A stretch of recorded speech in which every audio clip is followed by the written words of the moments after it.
Hey y'all, it's Kasia, and today I'm going to show y'all how to make a wig on the sewing machine, a very professional looking wig. So I'm using this hair from DSoar hair.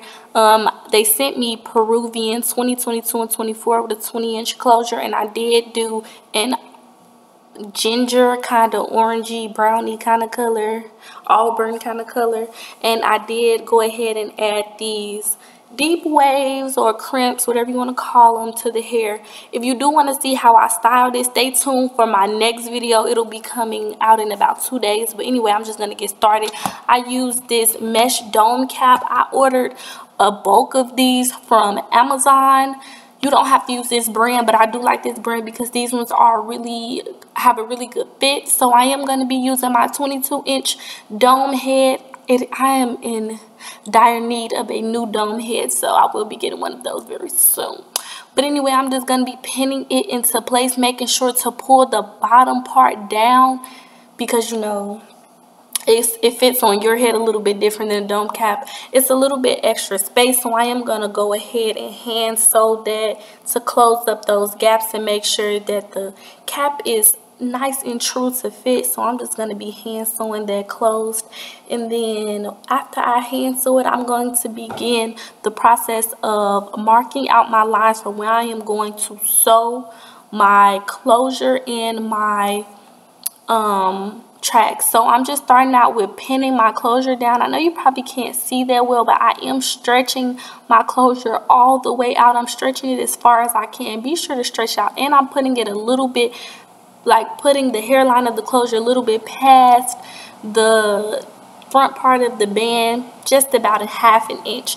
Then I'm stretching out the closure and pinning it in place in the middle of the cap. Be sure to stretch it out, because when you sew it, when you mark it and you sew the tracks on, you don't want to go past where you need to go sewing it on the cap, if that makes sense. So basically, you just want to go ahead and use a marker, a paint marker of some sort. I had a really hard time with my paint marker, so I would suggest you use the big metallic marker. I didn't have one at the time, but I used what I had, which this is a white fabric marker. But anyway, I'm going to start on the back, and I'm going to mark out a kind of downward line. It's kind of like a downward curve, kind of like a sad face a little bit. And I'm just going to mark each marking straight across with about a fingertip length, so about an inch apart. Be sure not to do them too close together because you are going to be doubling your widths, and so you don't want to either run out of hair or have your wig too bulky looking. So yeah, just keep going straight across and until you get to really close to where your closure is.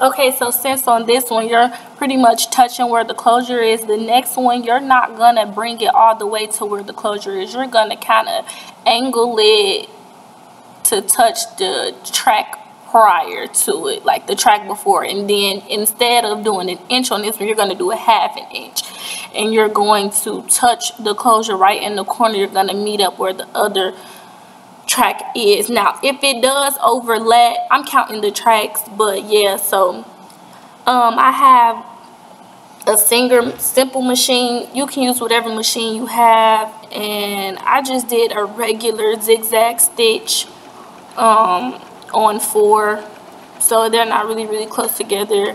And I did a test stitch on a piece of paper. Always test your stitch and make sure your machine is threaded right and everything before you start sewing your hair, because you don't want to mess up your hair. So I'm just going to be doubling these tracks, and then I'm just going to put them on my machine, sew a little bit, back stitch, and then keep going and basically sew one track on top of the other. Now this is one bundle, so I'm basically sewing the one bundle in half. So each bundle I'm gonna sew it together in half, if that makes sense. I hope that makes sense. But yeah, basically you just want to sew them together, keep them right underneath the presser foot so that they can get sewn together, so that the zigzag stitch is catching them right in the weft. And then you're going to cut the end and then sew them together and back stitch at the end. Make sure you're back stitching when you start and finish each stitch, just so that you can make sure that the hair doesn't shed more than it needs to, considering that we are cutting the wefts.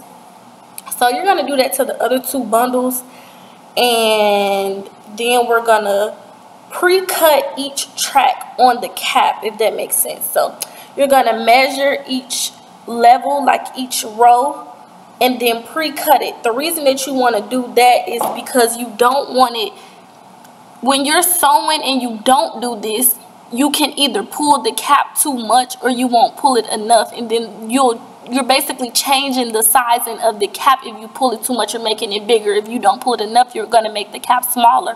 So the reason that I'm pre-cutting them is so that you can make sure that you have the right amount of hair on each row, and so you know, well, how much to pull it so that it can fit, or how much not to pull it so that it can fit, because you know how much needs to be there already, instead of kind of like pulling it as you go, I guess. I hope that makes sense, guys.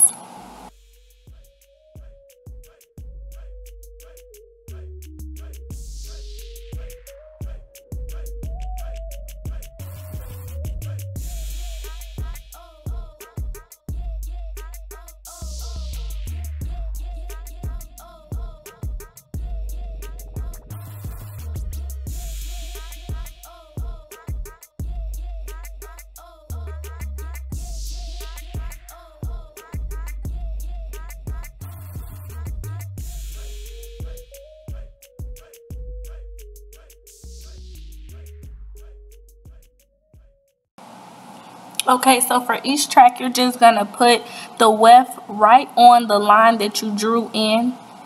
You're going to line it up and just go ahead and sew. Sometimes it has a funky little takeoff, so you have to kind of pull the cap from the other end. But once you do that, it will be smooth sailing.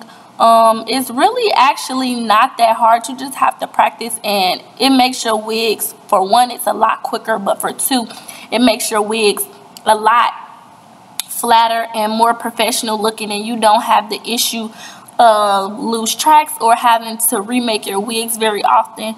So this is kind of like, it makes the wig last longer instead of when you do it by hand, and also it's super fast.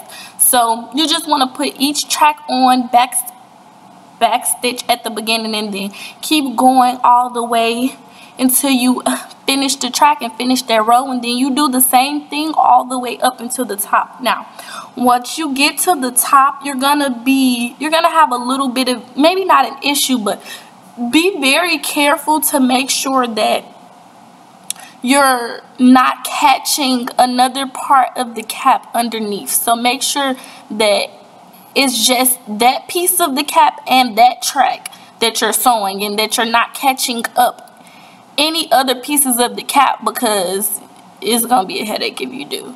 So just be sure that you're only sewing the cap and that one track, and don't try to sew too fast. Take your time, because if you try to sew too fast, you might mess up. So just take your time and make sure that you're laying the track right where it needs to be and sewing it into place.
Okay, so now that you're almost done, it is going to be a little difficult to see, but be very careful and make sure that you're curving the cap and the track right on those lines. So if you need to move the cap, just go ahead and lift your presser foot, but make sure that your needle is in your fabric so you don't mess up your stitch, and just keep sewing around each curve and making sure to backstitch at the end, of course. So now that you're pretty much done, you only have one more track. You're gonna cut off the excess thread, and then you're gonna put your cap back on your mannequin head and go ahead and hand stitch your closure in place. Now I have seen some people stitch their closure on the sewing machine. I don't like to do that because it makes the hair around the closure lie funny, so I just prefer to do a really nice hand stitch